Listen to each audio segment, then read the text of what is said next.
The room went silent the moment Colonel Jack Mercer stood up, because in 4 years of Galactic Council sessions, nobody had ever seen him stand up without being asked. He did not stand up dramatically. He did not push his chair back with force or clear his throat or do any of the things that beings did when they wanted the room's attention. He simply rose, the way a man rose when he had made a decision that was finished being made and was now simply being executed. And the room went silent anyway because there was something in the quality of his stillness that communicated itself without requiring assistance. Jack Mercer was 54 years old and looked like someone had assembled him from components that were each slightly too large for a normal human being, and then compressed the result.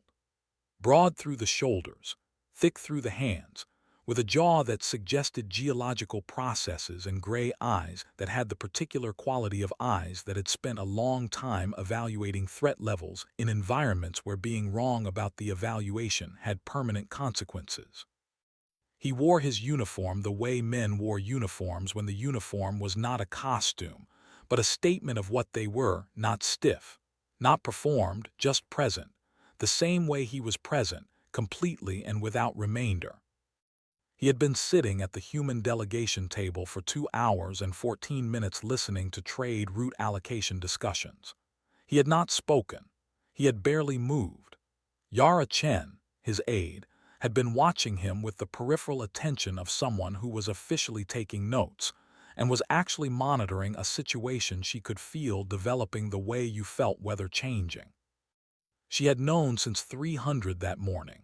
She had known since she put the report in front of him and watched him read it twice and set it down and go quiet in the specific way. He went quiet when something had moved from the category of problem to the category of decision. She had prepared for this moment. She was ready. She was also, in the way of someone who was always honest with herself, frightened, because she was the smartest person in most rooms she entered, and she understood exactly what declaring war on the Dravosi Empire meant for a civilization with one planet and a modest fleet and no allies who would come. She was taking notes about the trade route discussion when Jack stood up. The silence moved through the chamber in a wave, delegate by delegate, as each one registered what was happening. The chamber was enormous, built to accommodate the representatives of 47 civilizations across a range of physiologies and atmospheric requirements, with tiered seating that curved around a central floor and a ceiling high enough that the upper gallery was lost in diffuse light. It smelled of 47 different atmospheric compositions, filtered through a shared ventilation system, into something that was none of them specifically, and all of them vaguely.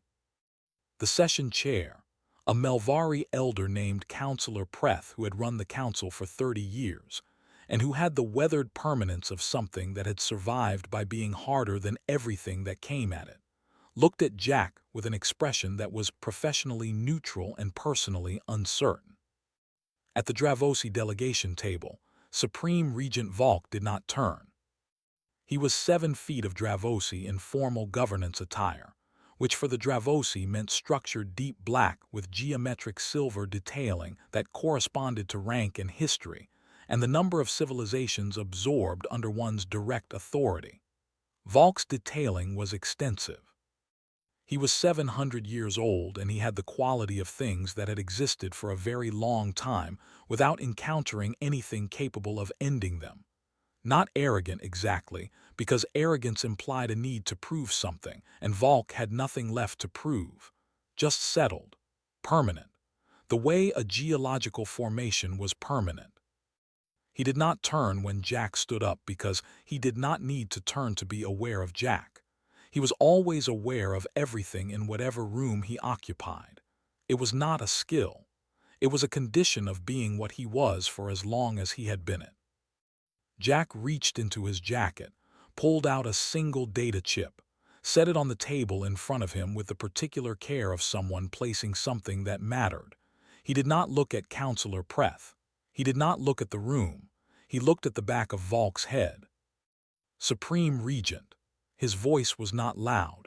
It did not need to be. It carried the way voices carried when they had something real behind them. Before I say what I am about to say, I want to give you one opportunity to correct the situation. 1. He paused. Tell me I am wrong about what happened at Kepler Station and I will sit back down. Volk turned then, slowly, with the economy of movement of something that never moved more than it needed to. He looked at Jack across the width of the chamber with the mild attention of something that had been presented with a minor curiosity and was deciding whether to engage with it.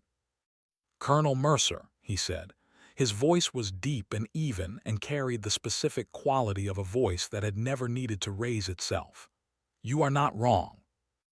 Jack nodded once, a single slow inclination of his head, the way you nodded when you had hoped for a different answer and had prepared for this one. "Then on behalf of Earth and all human people," he said, "I am formally declaring a state of war between humanity and the Dravosi Empire effective immediately." The chamber detonated. Not with weapons, with sound and movement and the particular chaos of 47 civilizations simultaneously processing something that had never happened before in the Council's history. Delegates on their feet across the tiered seating. Voices in 40 languages overlapping into something that was not communication but reaction. Security personnel moving along the gallery rails. Councillor Preth striking the session bell with a force that suggested personal distress. The atmospheric ventilation system, cycling harder as 47 sets of stress responses, altered the chemical composition of the air in ways the system was designed to compensate for, but had never been tested against at this scale. Jack stood in the middle of it completely still. He was looking at Volk. Volk was looking at him. And in the Dravosi Supreme Regent's expression, buried under the settled permanence of 700 years and 61 absorbed civilizations, there was something that Yara Chen noted in her records with 3 words and an exclamation point she very rarely used. "He is uncertain." 18 hours earlier, at 300 on the morning of the council session, Yara had knocked on the door of Jack's quarters on Verak Prime Station with a data pad in her hand, and an expression that told him before she said anything that this was not a routine briefing. She put the pad in front of him. He read it. The report was from the Terran Frontier Monitoring Service, forwarded through 3 relay stations, and it described in the flat professional language of people trained to describe terrible things without the language becoming the story what had happened at Kepler Station 14 hours earlier.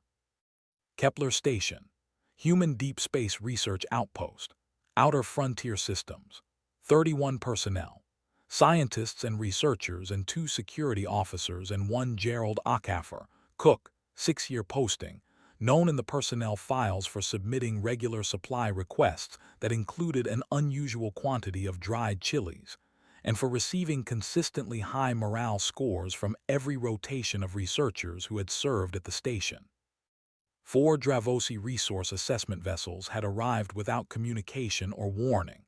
Standard Dravosi resource assessment protocol: identify a location with desired materials, remove current occupants, begin extraction. The Dravosi had scanned the station. The Dravosi had determined the station contained the mineral deposits they wanted. The Dravosi had given the station 31 occupants 40 minutes to evacuate. The evacuation shuttle had a drive failure, a mechanical fault in the primary ignition coupling that had been flagged in the last maintenance report as requiring attention within the next service cycle. The Dravosi scan would have shown it. Any scan adequate to assess mineral deposits was adequate to assess shuttle functionality. The Dravosi fleet had left anyway. 31 people, 14 hours ago. Jack read the report twice. He set the pad down with the care of someone putting down something fragile. He was quiet for a time that Yara did not measure but that felt long. "Gerald made good chili," he said very quietly. Yara understood what that meant. She had worked with Jack for 4 years, and she understood how he processed things. The way some people process through talking, and some through silence, and Jack processed through specifics, through the particular rather than the general, through Gerald's chili rather than 31 casualties, because 31 casualties was a number and numbers could be managed, and Gerald's chili was a person and persons could not. "I know," she said. He looked up at her. "Get my uniform, the good one." She did not move immediately. "Jack, the Dravosi have 61 civilizations. We have one planet. No allies will join this. The Council will not support a declaration. The mathematical reality of—" "Get my uniform." She looked at him for a moment. She was the smartest person in most rooms she entered, and she was very good at reading the difference between a decision that could be redirected and a decision that was finished. This was the second kind. She got his uniform. He spent the remaining hours before the session doing something he had not told her about because he had not told anyone about it. She knew it was happening only because she had the access to his communication logs that her position required, and she had seen the pattern over the past 8 months without fully understanding what the pattern was building toward. Calls to stations and refugee populations and obscure archive facilities. Meetings with people who did not appear in any council contact database. The careful accumulation of something she had not been able to categorize until 300 that morning when she put the report in front of him and watched his face and understood, for the first time, that he had been preparing for this before Kepler Station. That Kepler Station had not caused the preparation. It had simply confirmed that the preparation was necessary. She had not asked. She had learned in 4 years that Jack told her what she needed to know, and that the things he had not yet told her were things he was not yet ready to say, and that pushing on those things was not how you worked with Jack Mercer. She sat with him through 2 hours and 14 minutes of trade route allocation discussion, and she watched him be still in the way he was still when everything else was settled, and he was simply waiting for the moment to act, and she took her notes and she prepared. When he stood up, she was ready. After the declaration, after the chaos of the chamber had been controlled by Counselor Preth's bell and the security personnel, and the simple passage of time which eventually brought all chambers to order, Volk raised one hand. The Dravosi delegation went silent. Then the chamber followed, because when Volk signaled for quiet, it had always been the correct response to observe it, and the habits of civilizations formed over the course of centuries did not change because one human colonel had said something unprecedented. Volk looked at Jack with the expression of something performing a recalibration it had not expected to need. "Colonel Mercer," he said, "I will grant you the courtesy of honesty, which is more than your declaration merits, but which I offer as a demonstration of the regard I have for accuracy." He paused, and in the pause was 700 years of exactly this moment, 61 versions of it, each one resolved in the same direction. The Dravosi Empire has absorbed 61 civilizations. Among them were species of considerable technological advancement, species with large populations and significant military resources, species that were, by the standards of this council, powerful. Another pause. None of them survived first contact with our full military force. Earth has one planet, a fleet I would characterize as modest. No allied civilizations that will join a war against us. He looked at Jack with the mild certainty of something that had no reason to be otherwise. "What exactly do you believe you are declaring?" Jack sat down. He picked up the data chip. He looked at it in his hand for a moment, the small physical fact of it, the thing he had been carrying since 500 that morning when he had finished the last of what he had spent 8 months building. "You killed 31 people," he said. He said it the way he said everything, without performance, without the inflation of emotion that the situation might have warranted, simply as the most important fact in the room, which required no decoration to be what it was. Scientists, researchers, 2 security officers. A cook named Gerald Ockhaffer, who had been at that station for 6 years, and who, according to every personnel evaluation in his file, was the reason morale stayed high through rotations that would have broken lesser people. He looked up at Volk.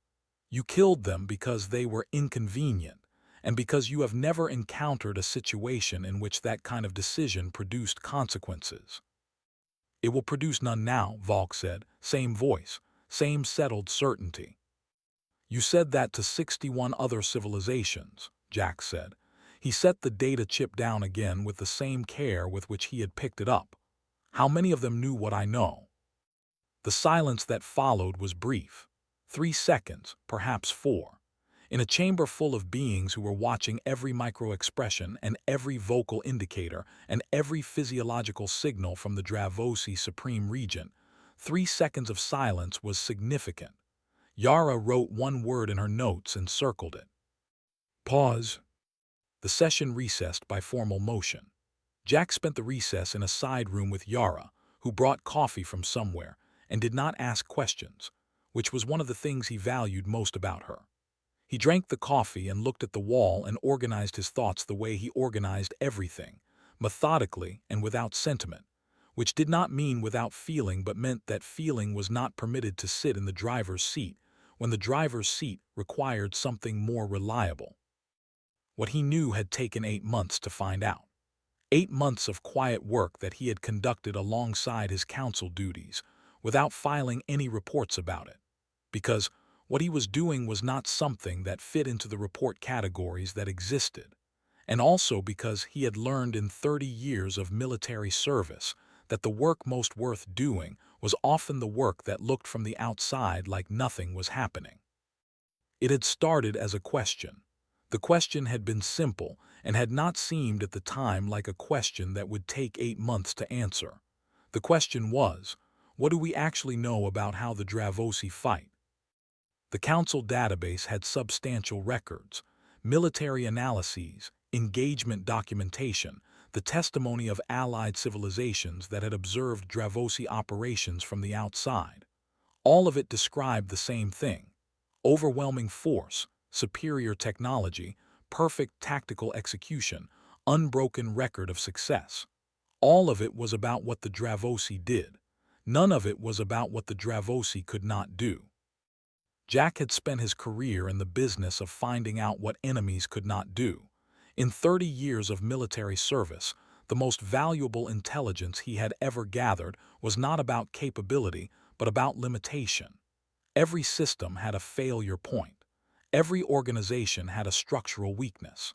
The question was always whether you could find it before you needed it. He had started with the survivors, not the Council's records of absorbed civilizations. The Council's records were produced by the Dravosi or by witnesses who had observed from safe distances and who had seen the beginning and the end but not the middle. Jack wanted the middle. He wanted the people who had been inside the civilizations when the Dravosi came, who had survived by whatever combination of circumstance and geography and luck allowed individuals to survive the absorption of their entire civilization, and who were now scattered across refugee populations on stations and colony worlds throughout known space, forgotten by everyone including the Council. Nobody was listening to them. Jack started listening. He found them through patience, and through the network of contacts he had built over 4 years at the Council, people who knew where scattered populations ended up, which stations and which colony worlds had absorbed which groups from which absorbed civilizations.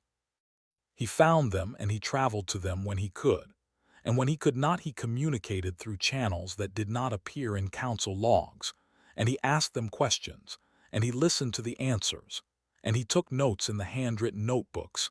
He still preferred to digital record for the simple reason that the act of writing things by hand made him think more carefully about what he was writing. It took 6 months to find the pattern. It was not the pattern he had been looking for because he had not known what he was looking for when he started. He had been looking for limitations and he found one, eventually. But only because an old woman on refugee station Kessel 7 gave him a handwritten document that her great-grandmother had written 60 years ago from memory, reconstructing everything she could remember about an event, the Dravosi had made every effort to erase from the galactic record. The old woman's name was Thessara, and she was the last living descendant of the Valith people, who had been absorbed by the Dravosi 400 years ago, and who existed now only in refugee genetics, and in the memory of people like Thessara who carried their history because nobody else would. She was 91 years old, and she had been waiting for 60 years for someone to ask the right question. And when Jack sat down across from her and asked it, she gave him the document without hesitation, because she had been holding it for exactly this moment, and she knew it when she saw it. The document described an event called Karath 7, an operation 400 years ago in which the Dravosi military had moved against the Valith and had encountered something that slowed them, not stopped them. The Valith were absorbed like all the others, but slowed, delayed by a period that was, by the standards of Dravosi military operations, significant. The delay had not been caused by Valith weapons or Valith defenses. It had been caused by a disruption in the Dravosi command relay network that the Valith had produced accidentally, by destroying a communication station they needed for their own purposes without understanding what else ran through it.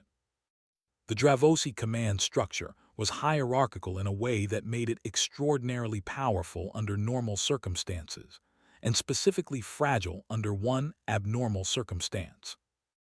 It was built around the assumption of continuous command communication, because the Dravosi had always had that and had designed their military around having it.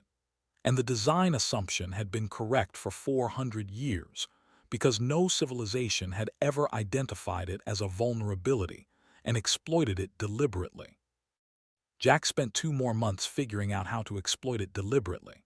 He spent those months doing what he had always done when given a problem that was harder than the resources available for solving it. He ignored the resources constraint and worked on the problem. He mapped the Dravosi command relay network from everything available to him, which was considerable because trade routes and communication infrastructure overlapped in ways that civilian records documented extensively. He identified the specific nodes that handled military command traffic. He identified the sequence that would produce maximum disruption for minimum intervention. And he built a network of his own, quiet and patient and invisible, positioned over the 8 months in exactly the right locations. Not soldiers, people. Humans who were good at being unremarkable and who each had one specific task at one specific node and who had been waiting for the past 3 months for the signal. He had been ready for 2 months before Kepler Station. He had been hopping not to use it for another 2 years, because 2 more years of quiet preparation would have made what he was about to do considerably more certain. Kepler Station had changed the calculation. Kepler Station had made certain no longer the relevant standard. Gerald Acaffer had died because the Dravosi believed there were no consequences. Jack was going to be the consequence. He returned to the chamber for the afternoon session. Valk had not left. He sat at the Dravosi delegation table with the same settled permanence as before, but something had changed in the room around him, some quality of attention that had shifted slightly in direction and intensity. The other delegates watched Valk differently than they had that morning. They watched him the way you watched something that had always been a fixed point and had revealed itself to be, possibly, not entirely fixed. Jack sat down.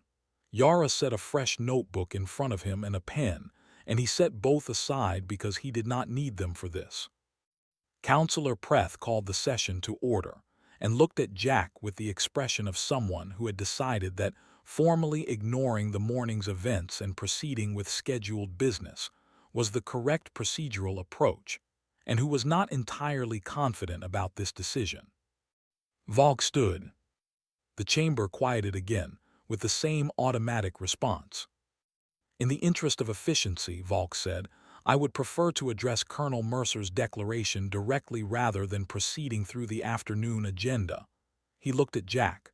Colonel, you mentioned before the recess that you know something. You mentioned a name. A pause. Karath 7. The name landed in the chamber and produced a reaction only from the Dravosi delegation, where 3 of the 4 members went slightly still in a way that was different from their previous stillness, a reactive stillness rather than a settled one. The other delegates did not know the name. They watched Volk's face and drew conclusions from what they saw there. "You should not know that name," Volk said. "No," Jack agreed, "I should not." "Where did you learn it?" "From someone you forgot to kill." The 7 seconds that followed were the longest 7 seconds Yara had ever counted in 4 years of counting things.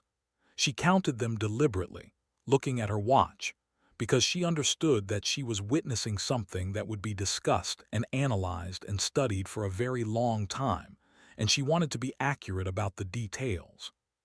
7 seconds, she wrote it down. Then Volk said, "You have been preparing for this." "Yes." "For how long?" 8 months before Kepler station. The first genuine recalibration in Volk's expression. Not fear. The Dravosi did not have fear in the catalog in the way other species did, but recalibration, the expression of something encountering data that did not fit its model and processing the implications. "You were preparing for a war we had not declared," Volk said. "I was preparing for the possibility. I work in this council. I have watched the Dravosi operate for 4 years. Jack paused. "You move in one direction. You have always moved in one direction. Earth is in that direction." He looked at Volk steadily. "Kepler station made it a certainty. It did not change my preparation. It changed my timeline." Volk was quiet for a moment. "What have you prepared?" "Enough," Jack said. "And I would prefer you find out by experiencing it rather than by my telling you, because the telling would give you time to adapt and the experiencing will not." For a moment the chamber was completely silent. Then Volk did something that 700 years of galactic history had not produced before. He made a decision based on incomplete information in the presence of genuine uncertainty. He stood at his full height in the council chamber, and he looked at Jack Mercer with the expression of someone who had just reclassified something. "The Dravosi Empire formally accepts your declaration, Colonel." His voice was exactly as it always was, deep and even, giving nothing away in tone. "We will reach Earth in 90 days. He paused. "I suggest you use the time to prepare your people." He meant it as a door closing. He meant it as the end of a conversation and the beginning of an outcome that had always been the same outcome, 61 times, never different. Jack nodded. 90 days. He picked up the data chip from the table. "That is enough." He turned to Yara. "Send the signal." Yara, who had been watching him and had been ready for those 3 words since she sat down in the chamber that morning, said, "Already sent it. 30 minutes ago." Jack looked at her. "Before I declared war." "You were going to declare war," she said. "I prepared." He looked at her for a moment. Then, "Good." The signal went to 43 people in 43 locations across Dravosi-adjacent space. Some of them were on trading stations, where Dravosi military command relays ran through civilian communication infrastructure, because the Dravosi had never needed to keep their command network hidden from civilizations that posed no threat. Some were on vessels that operated along trade routes, where relay buoys sat in shipping lanes that had not been examined for their military content, because the examining would have required someone to ask the right question. Some were in refugee communities, where the populations were the survivors of absorbed civilizations who had been carrying their histories and their knowledge for generations, without anyone asking them to share it. They received the signal. They went to work. They were not soldiers. They were humans who were very good at being unremarkable in environments where remarkable people attracted attention. A mechanic on a relay station who understood the specific maintenance access panels that led to the specific components that, when removed in the specific sequence Jack had calculated from Thesara's document and 8 months of analysis, would take the relay offline without triggering the cascade diagnostics that a direct destruction would have triggered. A communications technician on a trading vessel whose route took her past 3 relay buoys on the outer edge of the Dravosi network, each one accessible during her standard maintenance window, each one carrying military command traffic through a civilian housing that the Dravosi had never thought to protect, because protecting it would have required acknowledging that it needed protecting. They did their work quietly and went back to being unremarkable. Jack spent the 90 days not sleeping enough and working in the way he worked when something mattered, which was without pause and without the comfortable assumption that rest was available. Yara matched him hour for hour and did not complain because complaining was not useful, and also because she understood what was at stake in a way that had been abstract that morning at 300 and was now entirely concrete. On day 31, the first command relay went dark. A station in the outer Dravosi network, civilian infrastructure, offline without the signature of destruction because it had not been destroyed. Simply offline, components removed, the maintenance housing closed and latched behind the person who had removed them. The Dravosi Military Command issued investigation orders. The orders moved through the network. Some of them arrived at relays that were still functional and were passed on. Some arrived at relays where the components had been quietly removed and sat waiting at addresses that no longer had the infrastructure to receive them. On day 44, 3 more relays went dark in a sequence that Jack had calculated from Thessara's document. The specific sequence that produced the maximum disruption in the minimum number of steps, because the Dravosi command architecture had been designed with redundancies that protected against random failure, but not against targeted sequential disruption, because random failure was the threat the designers had planned for, and sequential targeting required someone to understand the architecture well enough to exploit the redundancies rather than being stopped by them. Volk's communications officer delivered the status report with the careful professional language of someone reporting something they did not have an explanation for. Supreme Regent, the disruptions are not in patrolled locations. They are in civilian infrastructure that handles secondary command traffic. We assessed civilian infrastructure as non-priority security. We assessed correctly, Volk said. Civilian infrastructure does not require security. It appears, Supreme Regent, that someone disagrees. Find them. They looked. The humans they were looking for were in 43 locations, and they had completed their work and were doing what they were good at, which was being unremarkable in environments where they had been unremarkable for months, and being unremarkable was not something you found when you were looking for remarkable. On day 61, the disruption reached the threshold. Jack had calculated the threshold from Thessara's document, from the account of Kareth 7 that her great-grandmother had written from memory 60 years after the event, reconstructing everything she could recall from the accounts of the Valith engineers who had caused the disruption accidentally, and who had observed its effects from inside the Dravosi military advance before the advance concluded. The threshold was the point at which the command communication gaps became large enough to affect tactical coordination at the operational level. Not catastrophic. The Dravosi individual ships were still fully functional. But the sum of them, the coordinated whole that the Dravosi military depended on, was functioning through enough silence in its communication network to affect the speed and precision of its coordination in ways that would not be obvious from the inside until the outside made use of them. The fleet arrived at Earth on day 88, 2 days ahead of schedule, which was the kind of thing Volk did because arriving on time implied that the schedule had been set by someone else, and the Dravosi did not operate on schedules set by anyone else. Earth's fleet was waiting. It was not the largest fleet Earth had assembled.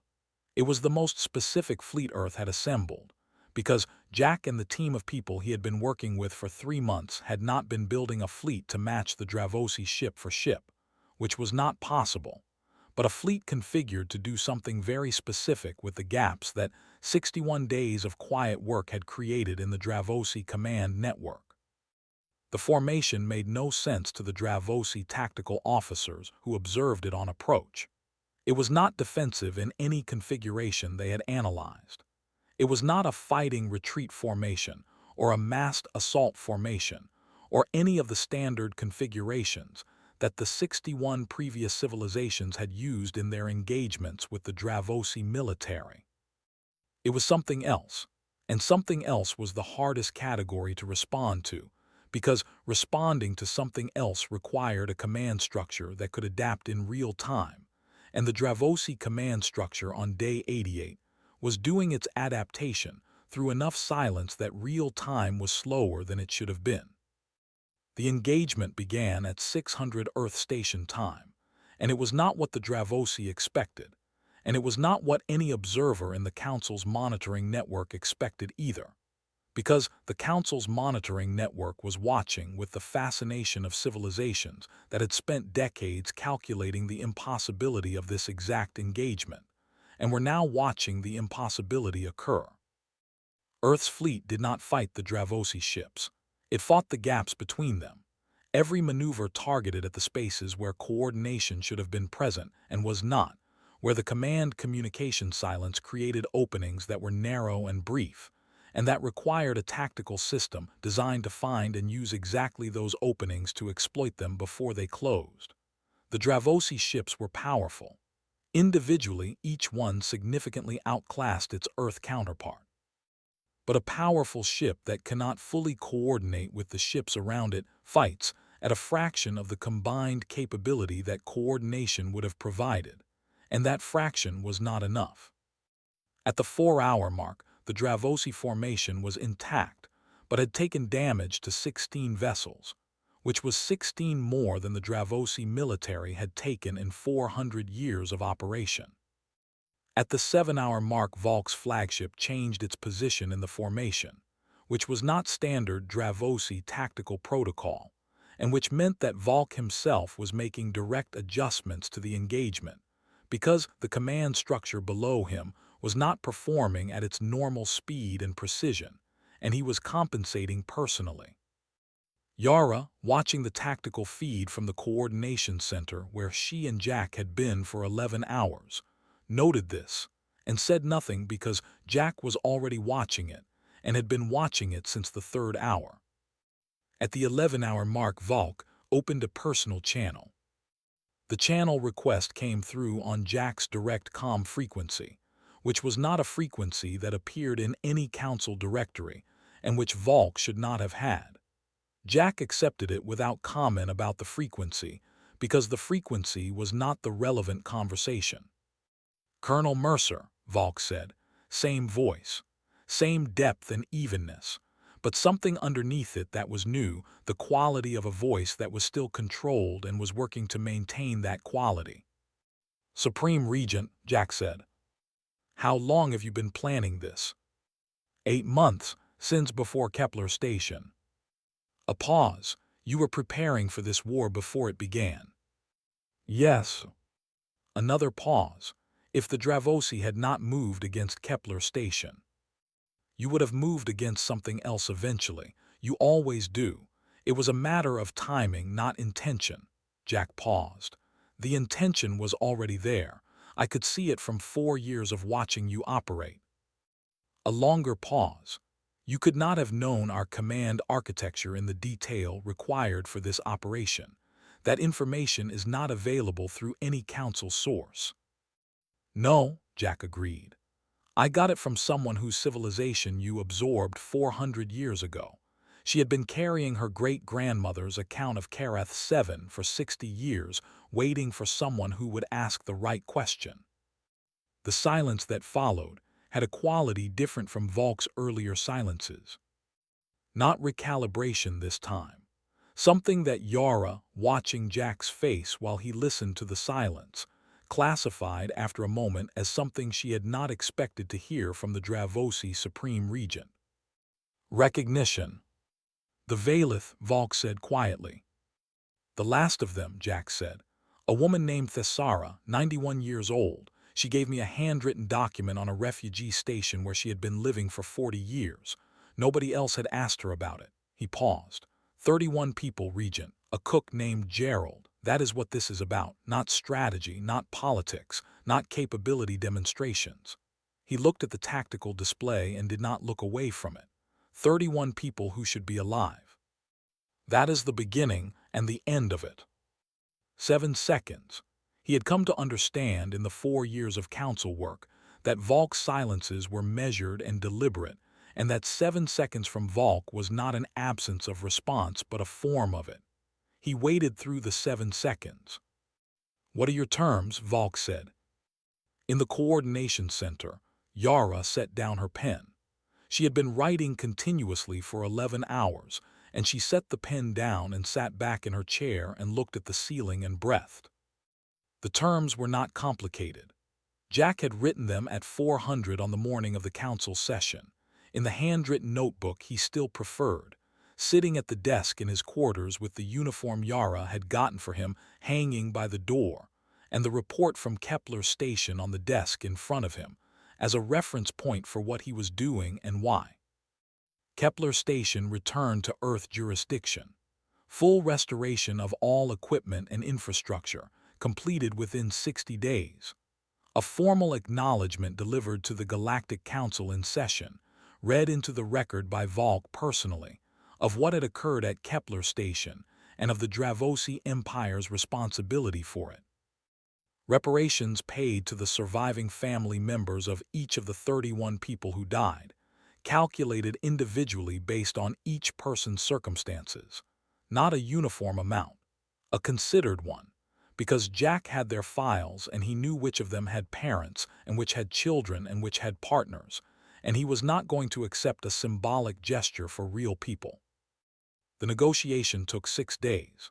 Jack did not sleep more than 3 hours at a stretch during any of them. Yara managed the documentation and the communication channels, and the coordination with Earth's legal framework and the council liaison process, and somewhere in the 3rd day, stopped reminding Jack to eat because he had stopped hearing her when she did it, and started simply putting food in front of him at intervals, and removing it afterward regardless of whether it had been touched. At the end of 6 days, the agreement was signed. Jack's signature and Volk's signature on a document that would be transmitted to the Galactic Council record, and that would exist there permanently as the first formal acknowledgement of wrongdoing the Dravosi Empire had ever made to any civilization in 700 years. The council session at which the agreement was presented was the fullest session in the council's history. Every delegation at maximum representation. No absences. No proxies. Councillor Preth read the agreement into the record in a voice that was professionally controlled and that shook very slightly on the word reparations, which was the word that required the most control and held. Jack sat at the human delegation table and listened to it read and did not look at anyone. After the session, he and Yara were in the corridor outside the chamber. The corridor was wide and high-ceilinged and currently empty because everyone else had gone to wherever people went after a session that had permanently altered the structure of galactic politics. Jack was looking at the wall in the way he looked at things when he was not looking at them, when his eyes were pointed in one direction and his attention was somewhere else. Yara was looking at her notebook. She had filled 3 of them in the past 6 days. She was going to need a 4th.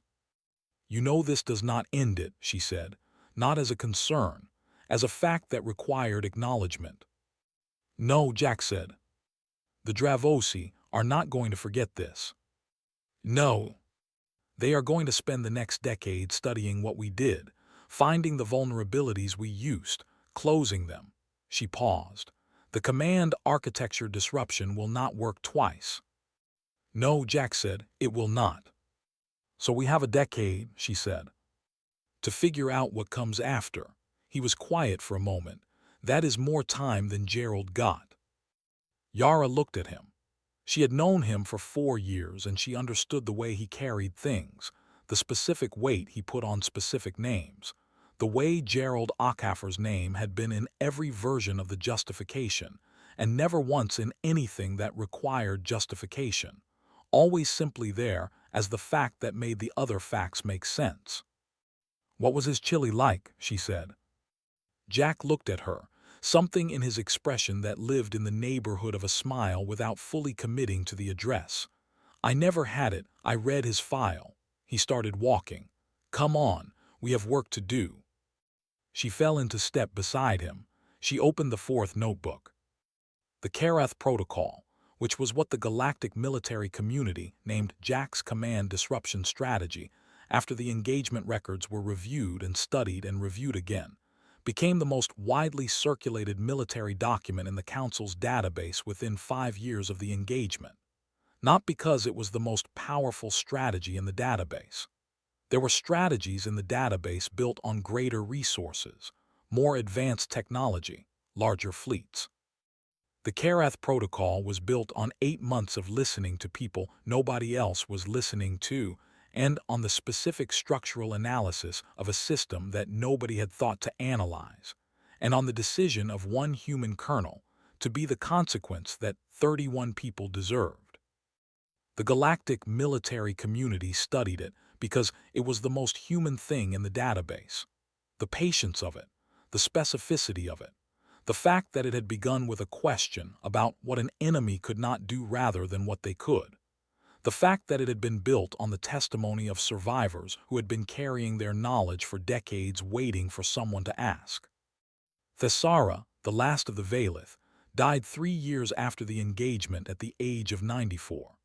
Her great-grandmother's document was formally entered into the Galactic Council's historical archive at Thessara's request, in the Valith script with a council translation appended. The entry notation described it as the primary source document for the strategic analysis that produced the Karath Protocol, and noted that the document had been in private possession for 60 years, and that it had reached the council through a retired U.S. Army Ranger who had asked the right question at the right time. Valk lived for another 200 years. He did not return to the council during that time, though the Dravosi Empire did, through successors who had been shaped by what the 90-Day War had established. He was asked, many times by historians and by political scientists and by military theorists, about the human kernel and the engagement and what had changed. He always gave the same answer, brief and precise as everything he said. He said he knew our history better than we did. That was the weapon. Everything else was just delivery. The memorial at Kepler Station was rebuilt exactly as it had been. The same dimensions, the same materials, the same orientation relative to the station's observation windows, so that the names on the wall caught the light of the distant star at the same angle they had caught it before. 31 names. Alphabetical order. Gerald Ockhaffer near the end, where the alphabet put him, which Jack had decided was exactly right, because nobody should be first and nobody should be last on a wall like that, everyone equal in the order they happened to be born into. Jack visited once. He came alone, which was unusual for him in the post-90-Day War period when he was rarely without either Yara or a security detail. But he arranged it without difficulty, because the people responsible for his security had learned that there were occasions when alone was not a request but a requirement. He stood in front of the wall for a while. He read the names. He read them all in order from the first to the last. He stood with Gerald Ockhaffer's name for a moment longer than the others. He did not say anything. He did not have anything to say that the wall did not already know. He stood there until he was finished, and then he left.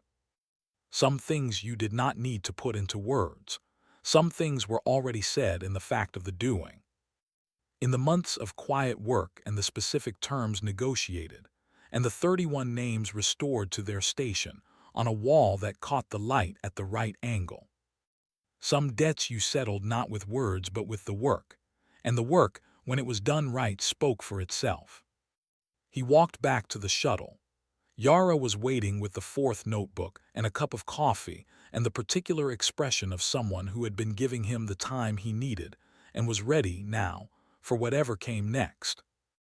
He took the coffee. "All right," he said. They went back to work.